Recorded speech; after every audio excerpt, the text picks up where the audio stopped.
Hello everyone, welcome to, I think we're on day 6 now of Makeup Week, presented by Makeup Studio, our title partner for this week's campaign. I am doing the Vipul Bhagat look, so this is my kind of salute to him and his cap look, partly because my hair has been a mess.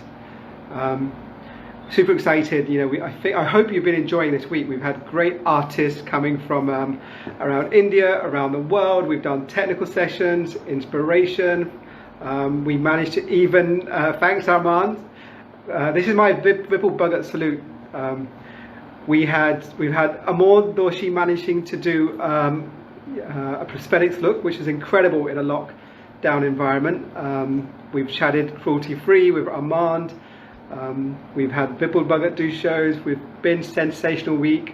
Tonight at 5 o'clock we're going live with Chirag and Armand. Yesterday was a great session with Dominique in Hungary, and then Ojas as well. And today, super excited to be talking to Asha. So Asha Hariharan knows no introductions. She's a real superstar of our industry, been around a long time. She's great at makeup, hair.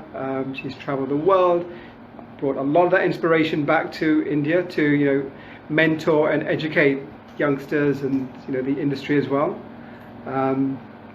Today we're going to be talking about the brief, so the art of perfecting the brief, which I was chatting to Asha early on and saying I was super excited because I don't think anyone's really covered that topic before, where we've covered a lot of inspirational chats with artists, we've done technical education, but really understanding and deep diving into the brief, we haven't done that. So I'm really excited to be talking about what that means for an artist to really understand what the brief means from a client point of view, and really what are some of the issues where people make mistakes when working with clients.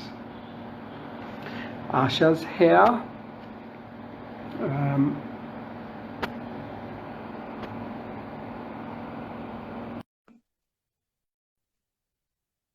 We're just waiting for her to come in.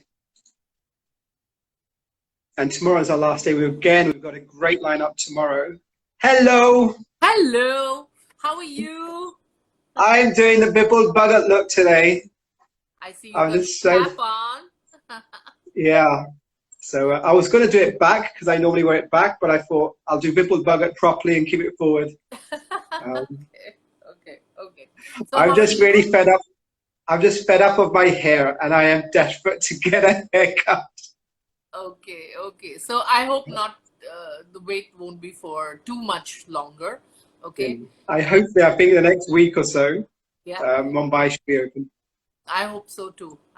We are just so tired. We want to just get back to the salons, and yeah. I know, and especially for that community, because you can't really work from home. No. Us, in our bit we can. We're working really hard from home. Team are doing a great job with the content development side. But if you're a beautician, makeup artist, stylist, work from home doesn't really make sense. So. Correct. Armand's online as well. Armand says a shout out saying, "Hey Asha." Hi Armand. So nice of you to come on. Thank you so much. How are you? A big hello to everybody, I think, also who's joining us. And we are going to try and take some questions. Is that correct? Yes, we'll do that as well. So I've already done a quick intro saying we're really excited that this is a topic that hasn't really been discussed. And when we were chatting earlier about it, and I was like, the art of the brief, and you realize that actually it's such an important part of the job, which doesn't sound as sexy and glamorous as doing the look and the technical side, but actually it's, I think, like you were saying, it's integral to moving from being an artist to a real successful professional. So let's get into the kind of the art of perfecting, the art of the brief, and how do you really move from client brief to perfecting it. And we'll take questions as they flow in. So I think let's just go back to basics, right? So maybe not everyone understands what the brief is, because it's in different communities. We say stylists, we say the consultation. Here it's the brief. So what exactly do you mean by the brief? Okay, so to put it really very simplistically, a brief is just a list of things that are required by your client. Okay, I mean, that's the first hand explanation I would give to anybody, because everybody has a brief. So if someone comes to me, I'm also giving a brief to my hairdresser, to my makeup artist, as to what I want. And why is it such a big responsibility to understand a brief? Is because most clients, okay, and of course depending on who your client is, we are not able to always articulate on exactly what we want. Okay, so when I talk about a brief, it could be anything. It could be a brief from a director, it could be a brief from an editor, and we are also not to forget that a brief could come also from a client who is a bride, right? That's also a brief. So a bride may not, I mean, she can tell you what she doesn't like or what she's scared of, but very often they are not able to articulate what they really want, you know.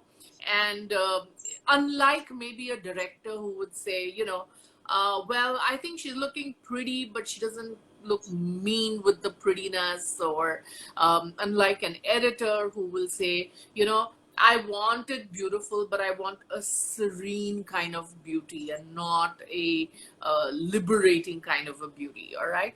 So when you're doing work which is on a commercial world, all right, the briefs are a lot more clearer, all right. Although, of course, as teams, you need to work together and figure out, you know, what is the best thing. There's so many trials, and you shoot them and say yes, whether you like this or not. There's an entire process, all right.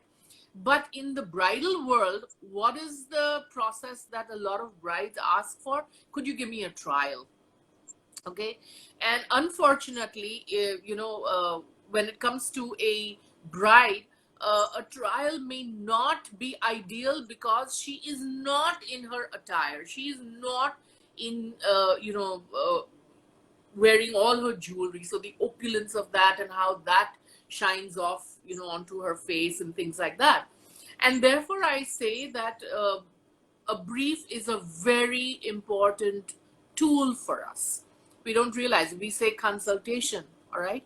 But even in your consultation, there are two very important parts to that consultation. One is the client, and two is you as the artist. Okay, and you have to understand whether I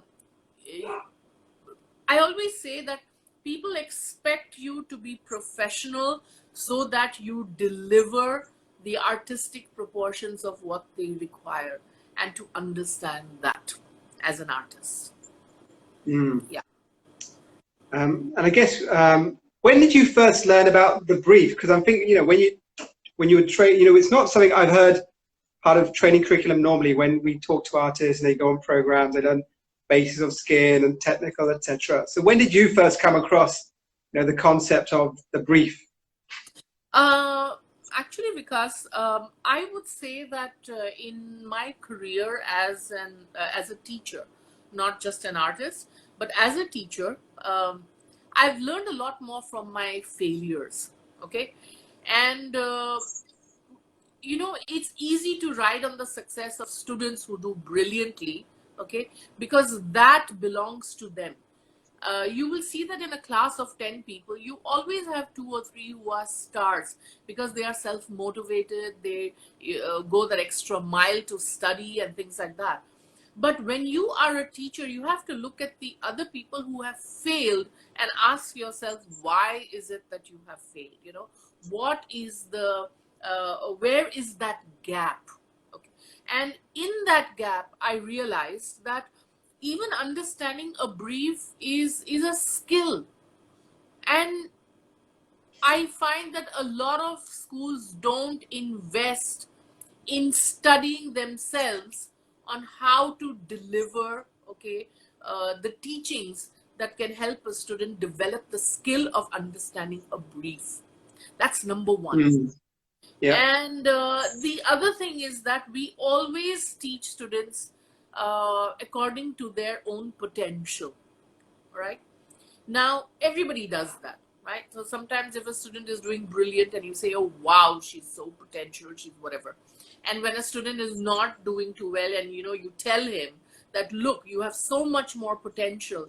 But how is that student going to understand what his potential is?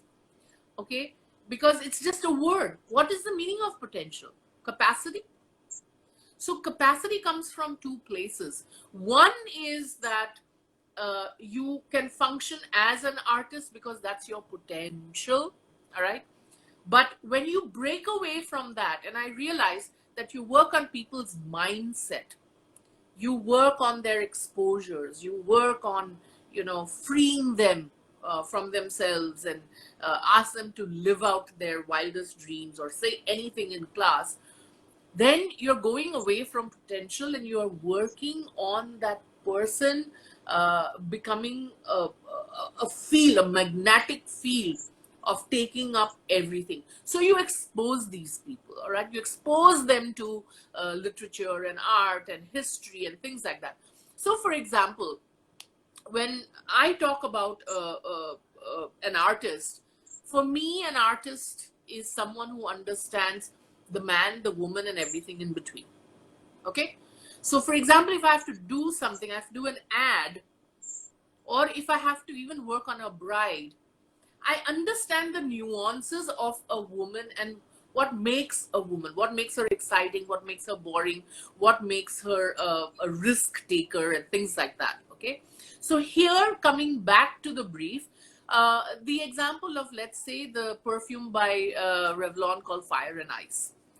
It was actually created in 1950s post the war to celebrate women who succeeded in the war as entrepreneurs or as efficient employees, and also to celebrate women who did a lot of work, who were tough, but they didn't succeed.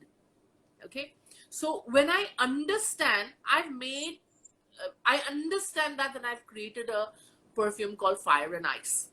Okay. Yeah. And when you bring that into the classroom and you talk to your students, your people, the boys and the girls, and I've always noticed it's been a wonderful experience because there is pin drop silence, okay, in a classroom of crazy people who actually want to get out there and do something. And here they are, completely silent, and they're listening and they're in awe of what history has done.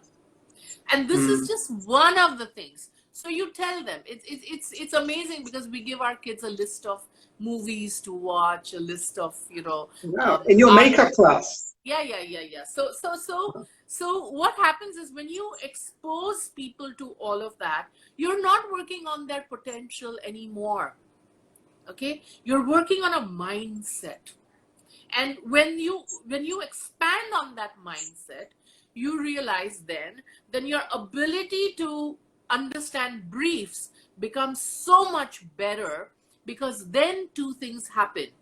You're understanding, okay, the brief, the words that have not been spoken by your client, and you also understand your perception of that client and you see potential of that client.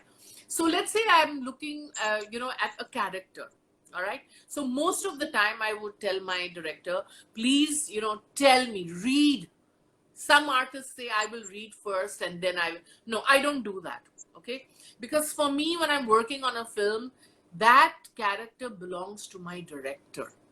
All right, it's only later on that I can offer and say, all right, how about doing this? All right, how about doing that?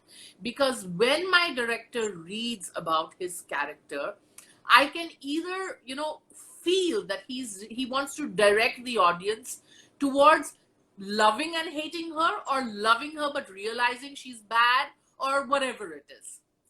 And I put all of those notes in, and then I ask myself, what kind of makeup should I be doing? What kind of hair should I be doing?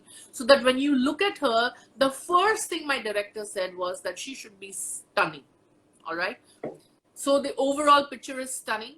And then he says, but when you look into her eyes, there is something about it. She's masking a past. And then I want eyes that are deep. I don't want eyes that are beautiful and stunning and sexy, but eyes that are beautiful, deep, and there is something that's. So now, how do you translate all that into Yes. makeup, right? It is difficult because we teach our students the eyeliner goes on the eyes, hopefully, and not somewhere else. And the lipstick goes on the lips and not somewhere else. I mean, you can, in today's world, you have multifunctional products. But at the end of the day, all right, what makes people want to hire you is because you understand how to look at a brief. You need to understand where to take, artistic liberty. You need to understand what your client is saying, and more importantly, what your client is not saying, and expects you to take that burden off them, so that the final realization is, the epitome of, what they want. So your brief Yeah. could be verbal, it could be non-verbal. Okay, so understanding a brief just doesn't happen like that. You have to really work at it, and a good teacher is someone who will guide and help you learn that skill. How long do you think it takes to kind of understand, the art of understanding the brief? Well, it Is it depends. something you can train people, or is it more of a natural art? Well, a lot of it is innate. So if you have it innately in you, it's a great place to start, because it makes things that much easier for the teacher. But if you don't have it in you on the open level, you still have some of it. Okay, and I have realized that sometimes some of my most quiet students, because people say, oh, for an artist you need to be the personality, and need to know how to talk and how to connect, and Yes. Yeah. blah blah blah, all of that. Yes, that is great, but I have seen that I have had students sometimes who are not so expressive, but they are amazing, and you can work on them. Because initially I used to think that a personality is important to be an artist or a teacher, but now I say no, it's the attitude, okay, that is necessary to be able to learn. Because I find that the people who put in the most effort in that can manage. So the possibility of achieving How do that. you distinguish between? I'm just going to cut you up. So, how do you distinguish between, okay, personality and attitude? Right? Is there an overlap? Because attitude can also mean, part of the personality. So, No, how they do you are two distinguish different the things. audience? Your personality is, I think, what you are, or okay, and how you relate to yourself, and your attitude is how you relate to uh, uh, people and concepts and things like that. All right. So I like to think about the positive attitude, because for me, positive attitude is confidence. Okay, you achieve that. And negative attitude is, I think, when you stop being teachable. All right, so bad That's attitude is tough. when you, Yeah, yeah, that's tough. yeah, yeah. And I think being teachable is so important, whether you are a makeup artist, or you're a student, or you are a director, or whatever it is. Okay, so for me, That's attitude, really great. yeah, Because we were talking to Mark Hayes a couple of weeks ago, who's the global creative director at Sassoon, yeah. and he said exactly the same point. So we Oh, were talking about, and he said about the consultation, same thing. You're saying that really important skill to learn is empathic listening, right? yeah, And it's the first time I've heard anyone in this industry, it's the first time anyone in this industry talking about empathy and what it is to be a stylist. And you have to have the art of listening more than anything when doing the consultation. So you're able to recreate what the client is expecting of you. correct, correct. And he So I mentioned the think same thing about, listening. if you're not coach, yeah, if you're not teachable, it becomes much tougher to develop a successful career.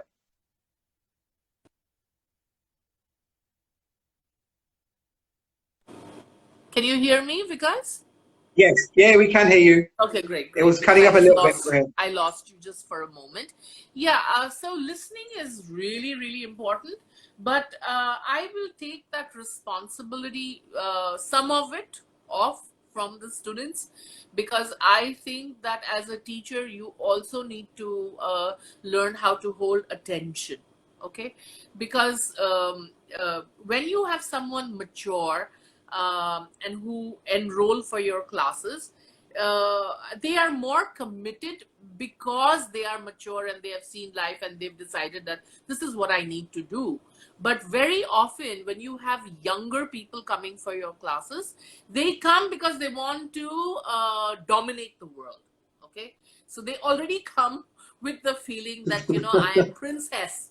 Okay, and I just have to learn a few things. Like I had this guy who I thought was Especially in so Bombay, I smart. bet Delhi and Bombay would be the worst.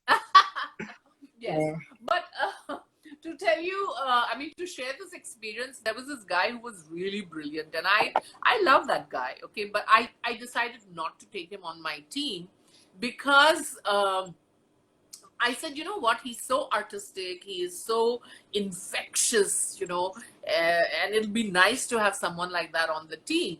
And I said, however, you need to we have a methodology of training, and you know, I'm quite kicked about that aspect of education, because I think methodology is what helps you learn the technique.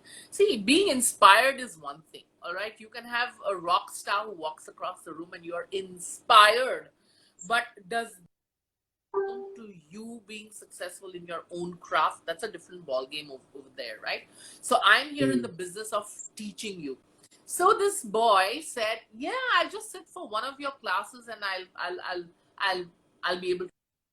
I said, yeah, one class, are you kidding me? And he said, yeah, that's all I need. I said, oh wow, how is that? He said, well, I come from, you know, a family of trainers. My mom is a teacher, mine. So I said, yeah, so you probably have the gene. All right, the gene is a brilliant place to start.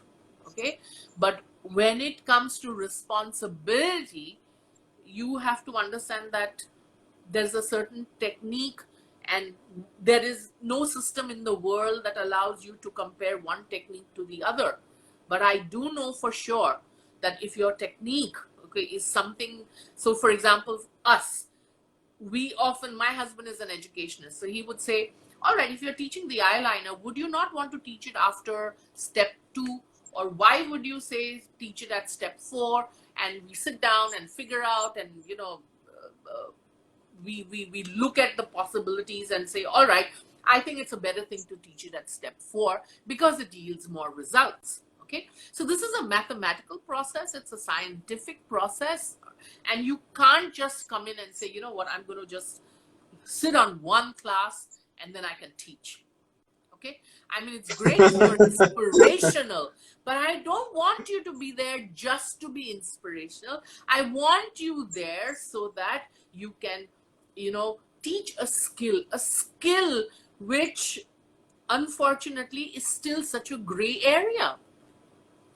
So I just decided, unfortunately, you know, at that time, that it wasn't the right time to take him on, even though he's so brilliant. Yeah.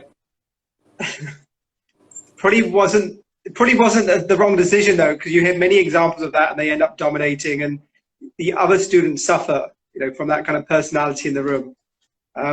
So obviously we've covered what is the brief, why is it important. Let's talk about, you know, you've had many years perfecting your understanding of the brief. So let's talk about some of the examples of the kind of times it's gone wrong, right? So when you're, you know, because like you said, you learn from your failures. And so can you just share some examples of, okay, where it's quite easy to get the brief wrong, so then the community can also understand, okay, God, this is what I must avoid when listening to, whether it's a bride or a director or editorial, where are the kind of areas that we could kind of goof up? Okay, so the first area that we goof up is that in any given situation, whether it's, like I said, with a bride or a director, we always think it's about ourselves. Okay, it's not. Number one. Okay, Mm. you have to exist only as a technical professional. All right, and as a technical professional, yes, you are passionate and you have knowledge and you have exposure and you have experience and all of that, and you have to put that, but you have to remove yourself, the emotional self, out of this whole thing, and Great point. invite your client in. So for you at that point of time, the focus is completely the client. All right. Um, and you could make a terrible mistake, I think, if you push the risk too much, because every client comes with a certain appetite for risk. Okay. And And how do you you have, gauge that? Like, how do you understand that? yeah. You may have a director who is willing to try anything. He's willing to take a chance. He's okay with it going wrong. Because he thinks that, the possibilities of something fantastic are greater than the possibility of going wrong. So you know that you have that, free hand and say, okay, let's just do this. All right, and try it. Your bride. Okay, so very often, like when I've cut hair, let's say for a client who is an actress, right, or an actor, and or more so, let's talk about the actress, introducing a fringe. All right, and you realize, because see, they're relevant in what they ask for, because there are a lot of things that depend on how they look, and because they're doing shows or they're doing serial, there's consistency, there is all of those things, and they are scared. So sometimes there are two aspects: one is a personal appetite for risk, and two is a professional, okay, ability to entertain the amount of risk that you should be taking, right? So if my actress is afraid that she may lose out on work, or she may, it may not be consistent with the shows that she's doing, she may show a much lower rate of risk that she wants to take with her hair or her makeup, and that's fine. Or then you have a bride, all right? Very often the bride's parents or in-laws will say, don't put on too much makeup, we want you to look natural. So she will say, fine, I will look natural, but we still want to. And you say, okay. So it's, it's not about you. If I had it my way, I would do so many things. It is important, of course, sorry, to handhold your client so that you take them, to a level of risk which seems to make sense to them, which says, all right, this is exciting. Because 100%, you are never going to get married to someone who you think is boring, and you are never going to hire an artist who you think is boring, right? What does that mean? Everybody wants someone crazy, right? But the amount of crazy is the amount of risk you want to take. So the Mm. biggest mistake we make as artists is sometimes we don't understand how much of a risk. See, that's your job. Clients sometimes don't know how much of a risk to take. That's why they've hired you. You're the professional, right? So you have to understand, okay, how much of the risk to take for them so that you create something perfect. All right. And most of Yeah. the times, I mean, yes, it's easy. Our, makeup is a great thing. Nobody puts you in jail if you do something terribly wrong, right? But at the same, and we mostly get saved, because in class we teach students that when there's a doubt, please go back to the fundamentals, keep it simple, keep it natural looking, and it always wins. Okay, but as an artist, how long are you going to be there? It doesn't define you, right? I mean, it's okay when you're escaping the situation and you say, that was a sensible thing to do, but you can't escape to it all the time. You have to broaden your horizon, your vision, your experiences, so that you understand how to listen to a brief, and number two, how much of a risk to take for your clients. And then there Mm. comes a point of time. That's why a lot of artists say, my client says, do whatever you want, we trust you. That trust didn't happen just Brilliant. like that.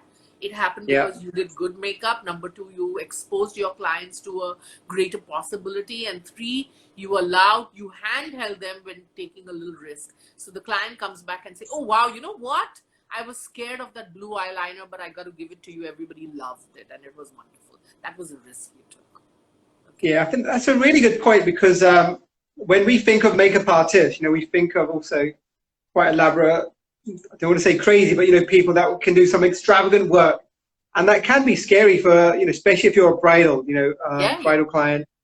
But for you to say, look, you've got to take yourself as an artist out of the equation, and it's not about you having free reign to do some crazy Picasso painting it all over the place, but really it's about the client. And I think that's a great tip, because a lot of I don't know how much that gets covered in the trainings, but for the artist to say that you've got to get yourself out of the way and look at how can you be of service to your client. That's your fundamental position you must come from. I think that's a great lesson for budding artists and students, and maybe some seasoned ones as well that may forget that lesson as well. Yeah. Let's just talk about what you do at the makeup room as well, because you say you build it as part of the curriculum as well, and back to the discussion on, is it skill, is it talent, can it be taught? So can you just talk us through some of the steps that you do at the makeup room, and that you would advise people who want to understand how to become better at listening and empathy and affecting the brief, especially if they want to develop in their careers? So what kind of tips can you give on that journey of understanding the brief? Okay. So the brief for us at the makeup room is a tool, all right? And to build that particular tool up, like I said, we get you to do a lot of varied makeups, okay? But we also ask you to create your looks, so that you develop the ability of depending on yourself, okay? That's one thing. And when it comes to listening, we also encourage people to come and share either their success stories or their failures without being judgmental, okay? And that's the second thing that we do. We also share with them our body of work, okay? And we have a very huge body of work, because we've been working for 40 years and we've done everything from the original Miss Universe to the Hollywood movie, The Last Emperor, to beauty pageants and everything. So what we do is, with each case, with each work that we have done, we sort of break it down for you in how we approached it, and where were the points of concern and where were the places we could take the liberty.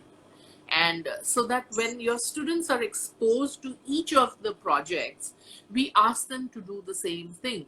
We of course give them a lot of projects to work on. And one very important thing that I insist on is I get each one to do a thesis. All right. So when you're doing a thesis, we have a team of people who assist you. All right. So that we are your sounding board.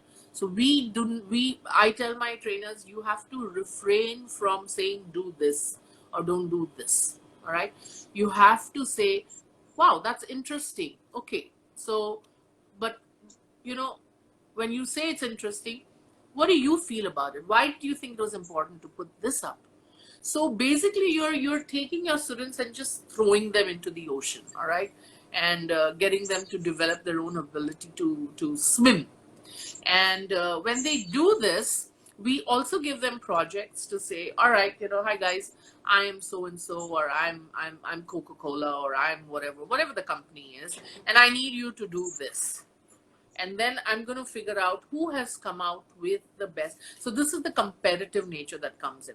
One is that you're working on your own, so you're only going to be looking at your own work and reflecting on it. Two is that everybody's working on the same project, so we listen to everybody's approach and get everybody to write down what they liked about it and what they thought was something that they could expand on, or something that they could have brought a better angle to. So all of these exercises basically are just to polish you up, you know.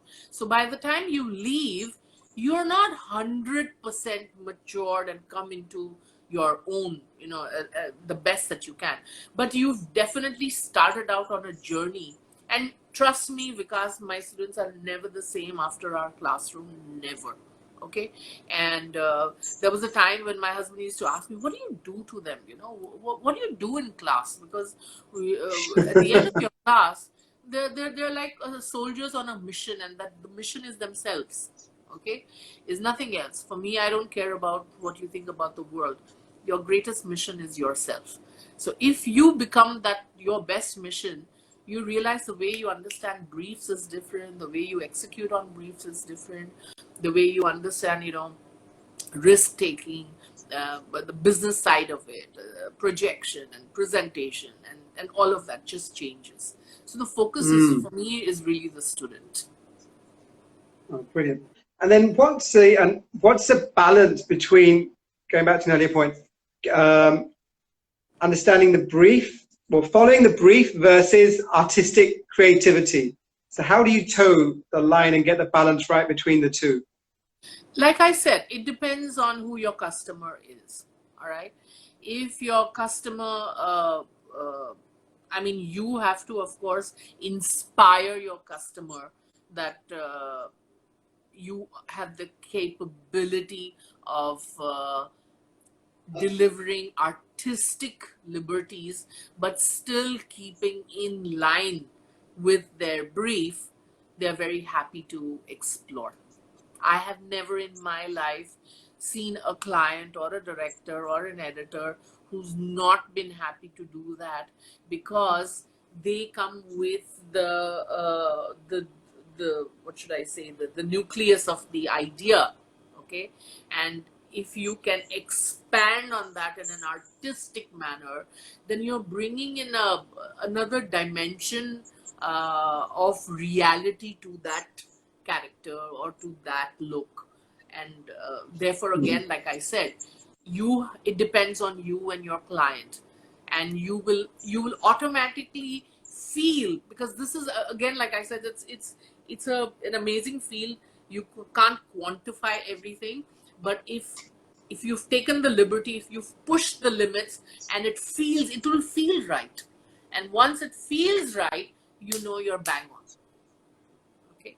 But Like you said, it's a lot of but it's a lot of work on yourself to understand, you know, that gut feeling of this is right. Where do I toe the line? How do I get the risk ratio correct? Yeah. Okay, super. Let's move on to now another one of your hot topics, which is being competition ready, right? Because obviously you've participated and you've trained many for national and international level competitions.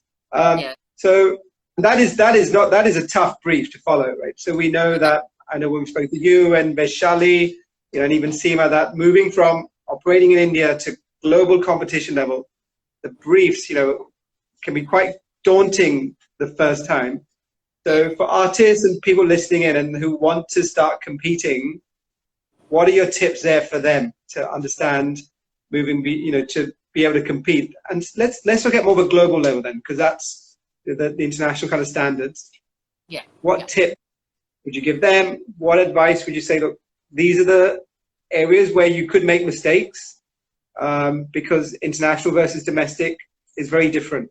So how would you advise? Yeah, you know, here, because I just want to say something. I think our level of makeup is so beautiful in India, and we are really, really artistic. Okay, I want to point that out, because I've been involved with you know, a lot of competition and a lot of countries, and you find that, you know, very artistic makeup is on another level, which is really, really great. If you're talking about France, and if you're talking about England, and all of that, all right. However, people there are not exposed to as much commercial makeup as we are in India. Okay. And that's why I think that given a little bit of time, we should be ready to take, you know, most of the titles. Okay. And I mean it. I'm not being arrogant about it. but I honestly feel so, because India has got such a huge plethora of great artists who do beautiful work. All right. So when we are preparing our students for world competitions, yes, that's a slightly different ball game altogether, because it depends. If you're talking about commercial makeup, I can tell you we'll take away the titles really easy, because we have that exposure. But when it comes to artistic makeup or character makeup, that's the place we still lack in. All right. And if people have, if I think these competitions have given you a brief of a certain look, then okay, we practice and practice and practice, and then we do really well. So I had this wonderful student called Neha Chande, who has her own makeup school now, and she was never the makeup student. She was beautiful, brilliant with her beauty and all of that. And when she came to me, of course, all my students complain that I make them cry and whatever it is, and it doesn't matter, because I get them. I first get them to get onto the dashboard and work on proportions. Okay, so I actually give them square line papers and teach them proportion and whatnot. Okay, because I want to work on their mindset. But if a competition does not tell you the subject and say be ready, it could be anything, now that is real competition, because my responsibility then is not to perfect the look, but it's to help the student understand, again, as we said, the brief. All right, and to learn how to read in between lines, right? So your brief could be, all right, we want colorful makeup, for example. When you say colorful makeup, you're going to say, oh my God, all right, either I could use all the colors in the world, but there's a finishing that's lacking, or I have to teach them how to interpret all the colors in the world, right? Because all the colors in the world could be the primary colors, it could be the secondary colors, it could be the tertiary colors, and how do you present those colors so that you can see that there are so many colors, but there is a certain finesse and there's a certain artistic quality to them, apart from a technical angle where the lines are done beautifully, the flowing into other colors is credible, and things like that. So again, you have to work on the person, you have to work on their technique, you have to work on how they actually do the makeup, how they understand transition between one color to another color, whether they understand their contrast colors or their complementary colors sitting together, or because at that point of time the teacher is not with them and they're going to have to decide how to design the look in an instant. They get only about 5 to 10 minutes to do that, right? And so what happens in the mind of a student in those 5 minutes is everything that you have taught them, from technique to execution to blending to transition to focusing to vivid creation, putting in an amount of vivid, or do I introduce depth here, do I introduce lightness over here. So all those mechanisms come into play in those 5 minutes, and you have to perfect every part of that aspect of training. Okay, so coming back to world competitions, no matter what competition anywhere in the world, they are going to judge you on creativity, they're going to judge you on whether it feels good. And I always tell people that whenever it's a question of competition, remember 50% of your war is battle is won, sorry, because what shows itself if it's pleasing. So if as a juror I look at something before I look at anything else, if it makes me smile and impressed, 50% of it is won. Okay, so the overall picture is it's later on that your jury is going to go in to see, all right, the balance and the colors chosen and all of that is technical.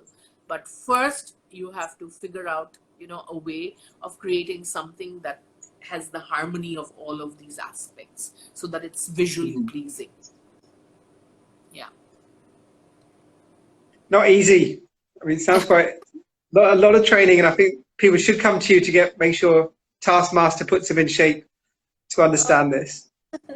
No, I mean, that is very specialized training, thank God, because we have people who come just for competition training, and then we have, people in the industry will call up and say, this person's going for that competition or this competition, and Yeah. we say, okay. So that is very focused training. That's different. That's Yeah. not your fundamental pro artist training. Yeah.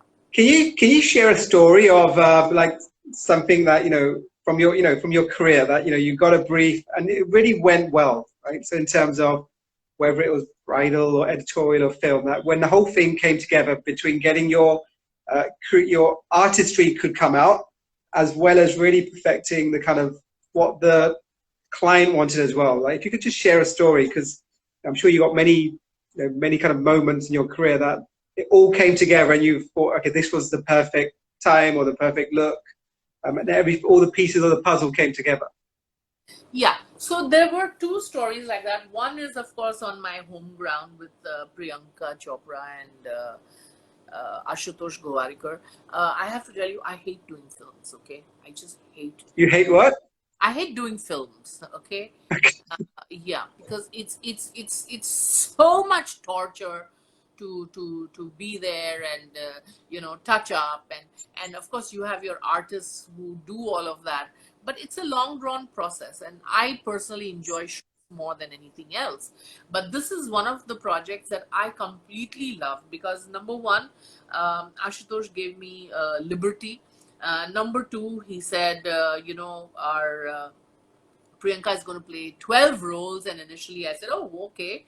So 12 roles, meaning you probably someone has a longer nose and someone has a wider mouth or whatever it is. And he said, no, we're not going to use prosthetics. You are going to create the look. You're going to create the hair and the makeup feel. And so he hired me as HOD, which is head of department. And I said, oh my God, I must be one of the luckiest people in the world, because if I can show a differentiation in each of my characters, just the way her hair is or the way she looks, I mean, that's a brilliant challenge, right? And of course, I have Priyanka to thank because we spend a lot of time, with the team. So we had Sandeep Patil, we have Rekha, and we have, so these are the teams. And we have Priyanka, of course. And for every look, I think, went to great distances and time to figure out whether this will look good or not. And, so after all of that, we have to do a photo shoot to then take all the photographs and compare if there is enough of a differentiation, with each character. And so that was really, really satisfying because there were lots of hilarious moments and tough moments when we were choosing the look for each person, and initially Priyanka didn't know me, so there's always a little bit of a restraint that happens. Yeah. And especially for those of you, because I think everybody wants to shake hands with an actor, no matter who you are, right? So they always have this little wall. And towards the end of it, I think I am just so grateful to her because she's such a fearless actress. Even if the role required her to look goofy like that little 15-year-old child, she played goofiness to the, what should I say? It had to have an award for it. Okay, she didn't bother whether she looked goofy and she had chubby cheeks and two little chotis and all of that. So she brought every character alive, and that's when you, as an artist, see, oh my God, what did I do in this? Nothing. I just gave her darker skin tone, or we just gave her two little hair chotis which looked like any little girl in a little village would have, all right? And here you have such a fantastic artist who brought it to life and made it look real and credible. Okay, and you see your work. And I never forget what Ashu told me. He had invited us to see watch that song, What's Your Rashi song, where the actor is now with all the 12 roles of Priyanka in that one song. Okay, and Ashu said to me, watch, this is what you've done, this is for you. And wow, that was the greatest feeling, in the world. And the other feeling that I completely loved was when I was working with Chanel, and Brahman Lacote was the international artist, and I was the little baby, and I worked only out of Hong Kong, and I was the national artist, and all of that. And we did that beautiful monumental brand ad for Chanel in 84, I think, if I'm not mistaken, 84 or 80. And we had the noir blanc, so the white black with just a little bit of that red, which became a very iconic look. And it was as iconic as the Twiggy look, or the Wow. 80s. Yeah. And when that came alive, and that for me was the first experience, because I mean, come on, it's a huge shoot. So when you have the photographers, and you have the master, and you have everybody, and in those days we did not have Photoshop, and we did not have so many things. And for us, the actual moment of truth was seeing that photograph to its end. It wasn't like nowadays when you watch. I mean, you're doing a shoot and you can see on your computer how it's looking, and whether it's looking great or not. So the wait was so long, you had to have patience, and you were just throwing darts in the dark about taking chances at a look or a technique, because you never knew whether everybody depended on you because they thought you were great. And that was just too much responsibility, right? Because I mean, the photographer did his thing, the concept artist came in to say this is what we're doing, that there's a brief and all of that. And oh boy, now everything depends on you, because you've got to get the liner right, you've got to get the proportion of the white to the black right, all of those things. And when it finally turned out great, and they all say to you, wow, that was great, that was amazing. Oh, wow. That was a wonderful feeling also. Okay, just a super Amazing. feeling. So yeah, these are the two areas in my life that I'll never forget. Even though, like I said, working on that film, The Last Emperor, oh my God, that was a study in humanity, because half the world's population worked on that film, right? And yeah. But yeah, so What was the Priyanka film? What was the film? what's your Rashi? What's your Rashi? What's your So the Rashi? film Okay. didn't do well, right? And but Yeah. we got lots of awards for it. So that was great. Yeah. Yeah. Brilliant. So Do you mind sharing those looks with us? Because we'd love to post it online, the Chanel look. And yeah, because what we're doing now is just asking artists to send us your favorite looks of all time, so yeah, that we can just keep sharing that with the community. yeah, sure. I will send Yeah. them to you 100%. Good. I will do We've that. got Vipul and Shamli also saying hello. Yes, Vipul. Hi, Joined how in. are you? So Vipul and I and Shamli, we are a team. Okay, we cheer for each other. I don't miss any of his shows, and they're also my go-to people. So when we are working on makeup, like I did this show in Delhi, and I finished with this model, and Vipul said, "Okay, I think you need to add a little more white in the corner," and he just did it. Okay, he doesn't have permission or anything, and I think that's such a beautiful example of collaborating with your people, your friends. And so yeah, Yeah. I love. That's Yeah, yeah. And what's been great this week, so I mean off topic, but doing the makeup week this week, and when we've had artists interviewing artists, we've seen great like the collaboration and the willingness to support each other. So yesterday we had Dominique, Armand interviewing Dominique, and then Ojas, and they're kind of like just these little things. And then you realize the lack of ego was great, because then yeah, you're just supporting each other to say, just do this, just do that, and just sharing and contributing from your own experience and what you've learned, just to kind of work together for this piece of art. It was brilliant to see this week that all the different contribution that comes together, because you can imagine it being quite competitive at times as well, and everyone has their own kind of persona. But also when you see artists really sharing and collaborating, it's brilliant. yeah. But I think if you contain the concept of competitiveness in a healthy zone, it's fine. Okay, because once you step out of that, there has to be camaraderie. And I can tell you that Vipul and Shamli and, we are part of a group of other friends. Someone will just put up a message on that chat and say, guys, how are you charging on this? And people will put their charts up. We are not scared.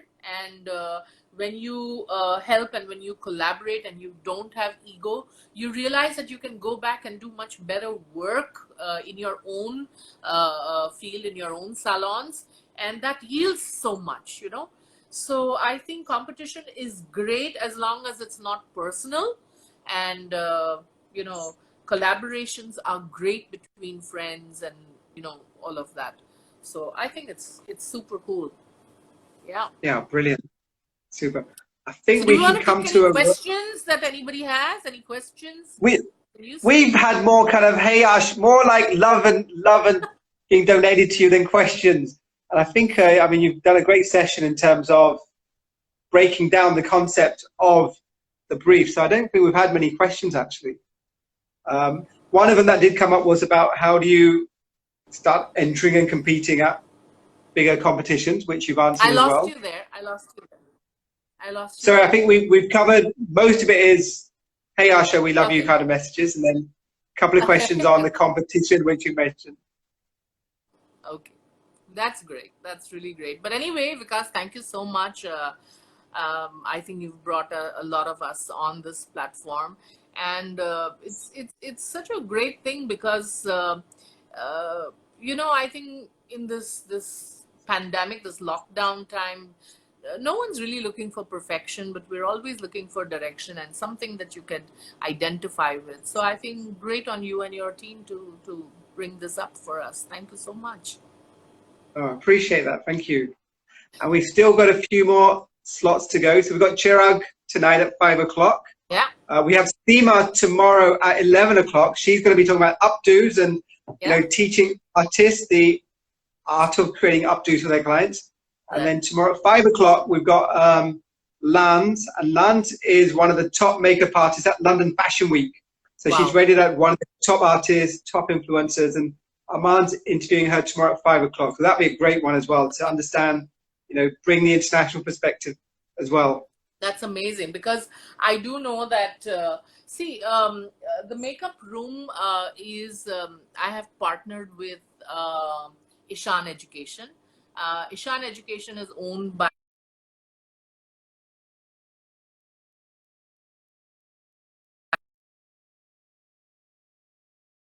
So I do know that in January, they went to the London Fashion Week, okay? And that's where, we are, trying to get our fashion students and makeup students to be part of international, fashion week. So I look forward to listening to Lance, so that's going to be really great. Yeah, and she does look after a lot of the talent, I think, at the Fashion Week as well. So she's a great person to... They can chat with her tomorrow as well, when they're online. Sure. Anyway, so I hope we get to do your makeup week really soon. Was looking forward to it. So do we. Pissed off that it didn't happen, but it's okay. I know. So yeah, hopefully soon. Yeah. Cool. Right. Thanks, Asha. Thank you. See you. Best of luck. Thank you. All right. Bye. Bye.